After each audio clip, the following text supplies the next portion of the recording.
મિત્રો, ગુજરાત હાઈકોર્ટના દ્વારેથી એક મહત્વના સમાચાર આવી રહ્યા છે. હાઈકોર્ટ દ્વારા અવારનવાર ચેતવણી આપવામાં આવી હોવા છતાં પોલીસ કર્મચારીઓ અને પોલીસ અધિકારીઓ દ્વારા બે ભાગીદારો વચ્ચે કે બે વેપારીઓ વચ્ચે સિવિલ પ્રકારના ઉઘરાણીના ડિસ્પ્યુટ હોય તેમાં પોતાની જાતને ઇન્વોલ્વ કરે છે. એના કારણે જે બે અધિકારીઓ છે એની સામે ખાતાકીય તપાસ ચાલુ કરવામાં આવનાર છે અને આ માહિતી ગુજરાત હાઈકોર્ટને આપવામાં આવી છે. એમાંથી એક ડીવાયએસપી કક્ષાના અધિકારી છે ક્લાસ 1 અમદાવાદના, અને બીજા એક આસિસ્ટન્ટ સબ ઇન્સ્પેક્ટર કક્ષાના કર્મચારી છે. એમની સામે ડિપાર્ટમેન્ટલ કાર્યવાહી શરૂ થવાની છે, કારણ કે તેમણે રાજકોટના એક વેપારીની સામે ઉઘરાણી કરવા માટે દબાણ કર્યું હતું અને એક પક્ષનો એક વ્યક્તિનો પક્ષ લઈ અને બીજા વ્યક્તિ ઉપર બધું દબાણ ઉભું કર્યું અને એમને સમન્સ આપ્યા હતા અને એવી બધી માથાકૂટ કરી હતી. તો મિત્રો, આ સમગ્ર મામલો શું છે? તો મિત્રો, આ મામલો તમને હું જણાવું કે રાજકોટના એક વેપારી છે નિકુંજભાઈ પડારિયા, એમને એમના ભાગીદાર અથવા તો એમના કોઈ સામેવાળા કોઈ વેપારી હશે, એમની વચ્ચે કોઈ નાણાકીય ડિસ્પ્યુટ હતો. તે ડિસ્પ્યુટમાં ખરેખર તો દીવાની પ્રકારનો ડિસ્પ્યુટ હતો, એમાં પોલીસનું કોઈ ઇન્વોલ્વમેન્ટ હોય જ નહીં.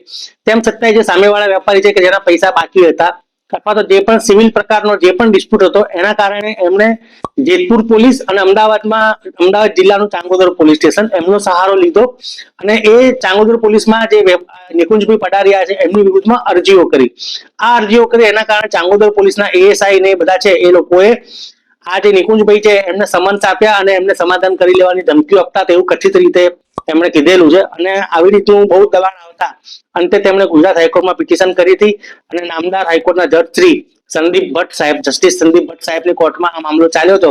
ત્યારે જ ભટ્ટ સાહેબ સ્પષ્ટ રીતે કહી દીધું હતું કે પોલીસે કોઈ પણ જાતની સિવિલ ડિસ્પ્યુટમાં પડવું જોઈએ નહીં, અને આ જો સિવિલ ડિસ્પ્યુટમાં પડશે પોલીસ તો એમની સામે ગંભીર પરિણામો ભોગવવા પડશે. અને આ બાબતે મેટર આગળ ચાલતા અમદાવાદ રેન્જના આઈજીપી ને આ સમગ્ર મામલાની તપાસ સોંપી હતી કે હકીકતમાં આ લોકો સિવિલ ડિસ્પ્યુટમાં પડ્યા છે અને એ લોકોએ ખોટું કર્યું છે કે નહીં એની તપાસ કરો. તો અમદાવાદ રેન્જના આઈજીપી દ્વારા તપાસ કરવામાં આવી હતી. એટલે અમદાવાદના ડીવાયએસપી ના અધિકારીઓ તેમજ જેતપુરના ડીવાયએસપી અને અધિકારીઓ, જેતપુર એટલે કે રાજકોટ ડિસ્ટ્રિક્ટના જેતપુરની આ વાત થઈ રહી છે, એમની સામે તપાસ કરી હતી અને આ તપાસનો અહેવાલ છે તે ગુજરાત હાઈકોર્ટ સમક્ષ રજૂ કરવામાં આવ્યો હતો. અને ગુજરાત હાઈકોર્ટમાં જે આઈજીપી છે એમના દ્વારા સ્પષ્ટ કહેવામાં આવ્યું છે કે જે ડીવાયએસપી છે એમનું નામ છે શ્રી આર.એ. ડોડિયા સાહેબ, અને બીજા એક કર્મચારી છે આસિસ્ટન્ટ સબ ઇન્સ્પેક્ટર, એમનું નામ છે સરદારસિંહ ભરતસિંહ. એ બંને સામે ખાતાકીય તપાસ ચાલુ કરવામાં આવશે, કારણ કે એમની તપાસ દરમિયાન ક્યાંક ને ક્યાંક આ લોકોએ કંઈક ખોટું કર્યું હોય, વેપારીને સિવિલ ડિસ્પ્યુટમાં પડી અને એમને હેરાનગતિ કરવામાં આવ્યું તેવું સમગ્ર મામલામાં બહાર આવ્યું છે.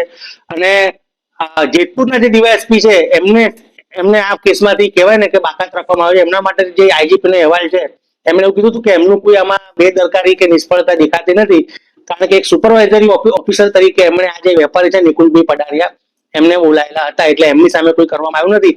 પણ હાઈકોર્ટે એવું કીધું ભાઈ તમે આ રીતે એમને જે બચાવી લીધા છે એમની સામે અમને સખત વાંધો છે, વોટ એવર, પણ આવી બધી પ્રવૃત્તિ પોલીસ દ્વારા થવી જોઈએ નહીં. અને કોર્ટે સ્પષ્ટ કીધું, in view of the above, this court is not passing any further order by observing that the higher authorities should make necessary endeavors to bring more transparency and efficiency in the system. એટલે કોર્ટે સ્પષ્ટ રીતે કહી દીધું કે police ડિપાર્ટમેન્ટે આ બાબત ગંભીરતાથી લેવી પડે એમ છે કે ભાઈ તમે લોકો સિસ્ટમમાં પારદર્શિતા લાવો અને કહેવાય ને એફિશિયન્સી એટલે કે કાર્યક્ષમતા તમે વધારો, આ બધા સિવિલ ડિસ્પ્યુટમાં પડવું જોઈએ નહીં. અગાઉ તો કોર્ટે એવું પણ કીધેલું કે ભાઈ આવા મોટા કહેવાય ને કે ટોળાશાહી, મોટા મોટા ટોળા હાથમાં ધોકા, હથિયારો, તલવારો અને દંડાઓ લઈને બધા ઉપર હુમલા કરે છે, એવા બધા ગુનાઓ તમે કેમ નથી ઉકેલતા? મોટા મોટા ડ્રગ્સના ગુનાઓ થાય છે એ બધા કેમ નથી ઉકેલતા? આવા સિવિલ ડિસ્પ્યુટમાં તમને શું રસ પડે છે? ઉચ્ચ અધિકારીઓ પણ આમાં સામેલ હોઈ શકે એવું હાઈકોર્ટ અગાઉ પણ ટકોર કરી હતી, મૌખિક ટકોર કરેલી હતી. પણ આ એક લેખિતમાં આદેશ આવેલો છે અને એમાં ખાસ કરીને કહેવાય ને કે સિવિલ ડિસ્પ્યુટમાં પડવા જતા પોતાના હાથ મળી ગયા છે. એટલે ડીવાયએસપી કક્ષાના અધિકારી છે એમને હવે ખાતાકીય તપાસનો સામનો કરવો પડશે અને બની શકે છે કે એમની સામે ખાતાકીય કાર્યવાહી થાય તો હવે ભવિષ્યમાં ખબર પડશે કે એમની સામે શું થયું. મિત્રો, આવા વિડીયો જોવા માટે જો તમે ફેસબુક જોતા હો તો મને ફોલો કરજો, અને જો યુટ્યુબ જોતા હોય તો મને સબસ્ક્રાઇબ કરજો. આવજો.